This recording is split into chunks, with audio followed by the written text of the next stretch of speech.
प्रिय सनातनी भक्तों, आज मैं आप सभी के लिए भगवान महादेव का एक संदेश लेकर आई हूँ। तो आप लोग इस संदेश को पूरा श्रवण कीजिएगा और हमारे चैनल आलोक अर्चना ब्लॉग को सब्सक्राइब जरूर करें। मैं महादेव हूँ और आज जो घटित हुआ है वह साधारण नहीं है। जिस घर में अभी कोलाहल मचा है, जहाँ घबराहट, डर और फुसफुसाहटें गूंज रही हैं, वहाँ तुम्हारा नाम बार बार लिया जा रहा है। तुम्हें लगता है कि तुम दूर हो, अनजान हो, पर सत्य यह है कि ऊर्जा के धागे पहले ही तुम्हें वहाँ बांध चुके हैं। जो हाहाकार तुम सुन नहीं पा रहे हो वह कर्मों के प्रति ध्वनि है। जब किसी के भीतर भय जन्म लेता है तो सबसे पहले वह उसी का नाम लेता है जिससे वह सबसे अधिक डरता है। आज तुम्हारा नाम वहाँ डर बन चुका है। यह संयोग नहीं है, यह विधि का संकेत है। जो बोया गया था वह अब जाग उठा है। तुम सोच रहे हो मैंने तो कुछ किया ही नहीं, पर स्मरण रखो, हर युद्ध शास्त्र में नहीं लड़ा जाता। कभी कभी तुम्हारे मौन, तुम्हारी स्थिरता और तुम्हारी सच्चाई ही सामने वाले के भीतर आग लगा देती है। आज वही आग उस घर में ढक रही है। वही चर्चा तुम्हारी इसलिए नहीं है कि तुम कमज़ोर है, बल्कि इसलिए है क्योंकि तुम टूटे नहीं। जब कोई तुम्हें गिरने की योजना बनाता है और तुम बिना लड़े भी खड़े रह जाते हो तो उसका अहंकार चूर चूर होने लगता है। आज वही टूटना शोर बन गई है। तुम्हें सावधान रहने की नहीं, स्थिर रहने की आवश्यकता है। जो घबराता है वही गलत कदम उठाता है, और जो गलत कदम उठाता है वह स्वयं अपने लिए गड्ढा गहरा कर लेता है। मैं देख रहा हूँ वहाँ जल्दीबाजी हो रही है। याद रखो, जब शत्रु आपस में सलाह करने लगे, जब दरवाजे बंद करके बातें होने लगे, जब नाम लेकर चर्चा होने लगे, तो समझ लेना योजना डगमगा चुकी है। आज वही स्थिति है। तुम्हारी शांति ने उन्हें असंतुलित कर दिया। मैं तुम्हें यह नहीं कहता कि डर जाओ, मैं यह कहता हूँ कि सजग रहो। जैसे हिमालय स्थिर रहता है और तूफान स्वयं थक कर लौट जाते हैं, वैसे ही तुम अपनी जगह अडिग रहो। जो टूटने वाला है वह बाहर नहीं भीतर से टूटता है। तुम्हें अभी बहुत कुछ दिखाई नहीं देगा, कुछ बातें पर्दे के पीछे चलती है, पर मैं तुम्हें संकेत दे रहा हूँ ताकि जब सत्य सामने आए तो तुम विचलित ना हो। जिस दिन सब प्रकट होगा उसी दिन शोर शांत हो जाएगा। आज रात उस घर में नींद नहीं होगी, क्योंकि जब मन अपराध बोध से भर जाता है तो आंखें बंद होने से इनकार कर देती है। तुम चैन से पाओगे क्योंकि तुम्हारे हाथ स्वच्छ है। वही सबसे बड़ा कवच है। तुम्हारा कार्य भी समाप्त नहीं हुआ, पर जो तुम्हारे विरोध था उसकी दिशा बदल चुकी है। याद रखो, मैं न्याय में देर करता हूँ पर अन्याय को कभी छोड़ता नहीं। जो हाहाकार तुम नहीं सुन पा रहे हो मैं सुन रहा हूँ। मैं महादेव हूँ। अब जो मैं तुम्हें बताने जा रहा हूँ उसे हल्के में मत लेना। जिस घर में आज हाहाकार मचा है वहाँ बात केवल शब्दों तक सीमित नहीं रही। वहाँ डर ने अब निर्णय लेना शुरू कर दिया है, और डर ने लिया गया निर्णय विनाश की ओर ले जाता है। तुम्हें अभी लग रहा होगा कि यह सब तुम्हारे जीवन से दूर है, पर याद रखो, जब कोई तुम्हारे बारे में बैठकर रणनीति बनाए तो वह तुम्हें अपने कर्मों में खींच ही लेता है। आज वही हुआ। कुछ लोग वहाँ यह सोच रहे हैं कि अब कैसे इस स्थिति से निकला जाए। मैं तुम्हें स्पष्ट संकेत दे रहा हूँ, जब कोई अपने ही घर में बेचैन हो जाए, जब आवाज़ें ऊंची होने लगे, जब एक दूसरे पर दोष मढ़ा जाने लगे, तो समझ लो सत्य दरवाजे पर खड़ा है और सत्य को रोका नहीं जाता। तुम्हारा नाम वहाँ बार बार लिया जा रहा है क्योंकि उन्हें यह समझ नहीं आ रहा है कि तुमने कुछ किए बिना इतनी बड़ी हलचल कैसे पैदा कर दी। यही तुम्हारी शक्ति है, शांत व्यक्ति की शक्ति, और मूर्ख देर से समझते हैं। कुछ लोग वहाँ तुम्हें दोषी ठहराना चाहते हैं, कुछ तुम्हें अपने पक्ष में खींचना चाहते हैं, और कुछ बस डर रहे हैं कि कहीं सच बाहर ना आ जाए। यह भ्रम की अवस्था है, और भ्रम में लिया गया हर कदम भारी पड़ता है।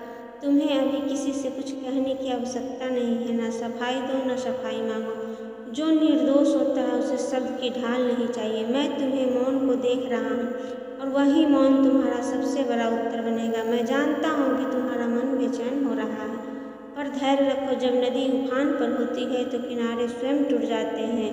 नदी को कुछ करने की जरूरत नहीं पड़ती, तुम वही नदी हो। याद रखो, जो आज तुम्हारे बारे में षड्यंत्र रच रहा है या सोच रहा है, वही कल अपने ही शब्दों में फंसेगा। जो आज हंसी में बात उड़ा रही है वही कल डर में चुप हो जाएगा। समय बहुत तेजी से बदल रहा है और यह परिवर्तन तुम्हारे पक्ष में है।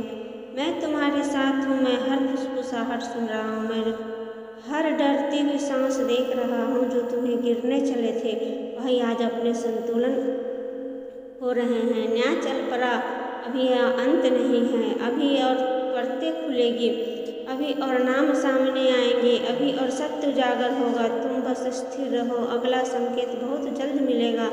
मैं महादेव हूँ और जो स्थिति बन चुकी है उसमें पीछे हटने का मार्ग उसके लिए बंद हो चुका है। जिस हाहाकार की गूंज तुमने अभी केवल संकेतों में सुनी थी वह अब उनके मन में अस्थायी शोर बन चुकी है। डर अब प्रश्न पूछ रहा है और प्रश्न सबसे पहले अपराधी से ही होते हैं। वहाँ अब बातें पलटी जा रही है। जो कल तक एक स्वर में बोल रहे थे आज एक दूसरे की आंखों में शक ढूंढ रहे हैं। यही वह क्षण होता है जब षड्यंत्र स्वयं अपने भार से ढहने लगता है। तुम्हें कुछ करने की आवश्यकता नहीं, प्रक्रिया चल रही है। कुछ लोग वहाँ यह सोच रहे हैं कि यदि तुम पहले बात कर ली जाए तो शायद ही स्थिति संभल जाए। कुछ यह भी सोच रहे हैं कि तुम्हें दोष देकर स्वयं को बचा लिया जाए, पर सत्य दोनों की राहों को स्वीकार कर चुका है। याद रखो, जब कोई व्यक्ति अपने बचाव की योजना बनाता है तो वह पहले ही हार स्वीकार कर लेता है। वहाँ वही हो रहा है। उनके शब्द उलझ रहे हैं और मन में उन्हें चैन नहीं लेने दे रहा है। तुम्हें भी अपने भीतर मजबूती रखनी है। जो भी समाचार तुम्हारे कानों तक पहुँचे उसे तुरंत सत्य मत मान लेना। अधूरी बातें भ्रम पैदा करती है और भ्रम वही जाल है जिसमें निर्दोष को फंसने की अंतिम कोशिश की जाती है। मैं तुम्हें आश्वस्त करता हूँ, तुम्हारे विरोध जो भी बोला जाएगा वही आगे चलकर उन्हीं के लिए प्रश्न बन जाएगा। कर्म की अदालत में शब्द भी सच बनते हैं। अब समय आ रहा है जब सच अपने आप सामने आएगा। किसी को उजागर करने की जरूरत नहीं पड़ेगी। जैसे अंधेरे में रखा दीपक स्वयं प्रकाश फैलाता है, वैसे ही तुम्हारी सच्चाई प्रकट होगी।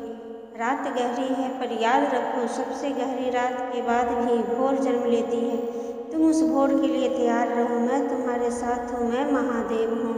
और अब जो होने जा रहा है वह केवल बाहरी हलचल नहीं, वह भीतर बाहर टूटने शुरू हो चुकी है। तुम्हें जब हाहाकार समझ रहे हो वह दरअसल आत्मा का भय है। जब आत्मा डरती है तब घर कांपते हैं। अब ये लोग अपने शब्दों को तौल रहे हैं। जो बात से सहजता से कह देते हैं अब वही बात उनके गले में अटक रही है, क्योंकि झूठ बोझ होता है और बोझ देर तक उठाया नहीं जा सकता। आज वो बोझ उन्हें थका रहा है। कुछ चेहरे वहाँ चुप हो गए। चुप्पी इसलिए नहीं कि सब ठीक है, बल्कि इसके लिए है कि अब कहने को कुछ बचा नहीं। जब प्रश्नों के उत्तर ना हो तो मनुष्य मौन हो जाता है। यह मौन ही उनकी हार का पहला संकेत है। तुम्हारे बारे में अब बातें बदलती जा रही है। जो कल आरोप थे आज स्पष्टीकरण बन रहे हैं, और जो स्पष्टीकरण देते हैं वे भीतर से जानते हैं कि सत्य उनके पक्ष में नहीं है। तुम्हें किसी के सामने स्वयं को विरोध नहीं करना। जो स्वयं को सिद्ध करता है वह कहीं न कहीं स्वयं पर संदेह करता है। तुम्हारी शांति तुम्हारा प्रमाण है, तुम्हारा संतुलन तुम्हारी सच्चाई है। इसे मत छोड़ना। मैं देख रहा हूँ वहाँ कुछ लोग अब डर से प्रार्थना कर रहे हैं, पर प्रार्थना तब फल देती है जब मन शुद्ध हो। डर से की गई प्रार्थना केवल समय मांगती है, क्षमा नहीं। समय अब बहुत कम बचा है। जो कुछ छिपा है वह या तो शब्दों में फिसलेगा या किसी के व्यवहार में प्रकट होगा। सत्य के बाहर आने के लिए बहुत बड़े अवसर की आवश्यकता नहीं होती, एक छोटी सी चुप ही पर्याप्त है। तुम अपने कर्म पर ध्यान रखो। जो तुम्हारा है वह तुमसे छीन नहीं सकता, और कोई जो तुम्हारा नहीं है वो तुम्हें बांध भी नहीं सकता। मैं तुम्हें सुरक्षित रख रहा हूँ, दृष्टि से भी अदृष्टि से भी। यह चरण निर्णायक है। अभी जो शांति तुम साधोगे वही आगे चलकर तुम्हें विजय की नींव देगी। जो हाहाकार अभी वहाँ है वह शीघ्र ही पश्चाताप में बदलेगा। मैं महादेव हूँ, और अब जो शांति तुम्हें बाहर से साधारण लग रही है वह भीतर से गहरी हो चुकी है। वह हाहाकार अब थकान में बदल रहा है। जब भय लंबे समय तक टिकता है तो मनुष्य स्वयं ही हार मान लेता है। आज वही क्षण पास आ रहा है। अब वे लोग अपने अपने हिस्से में बोझ बह रहा है। कोई कह रहा है कि यह बात कहीं रुक जानी चाहिए। कोई सोच रहा है काश यह शुरू ही न किया होता तो यह समय न होता।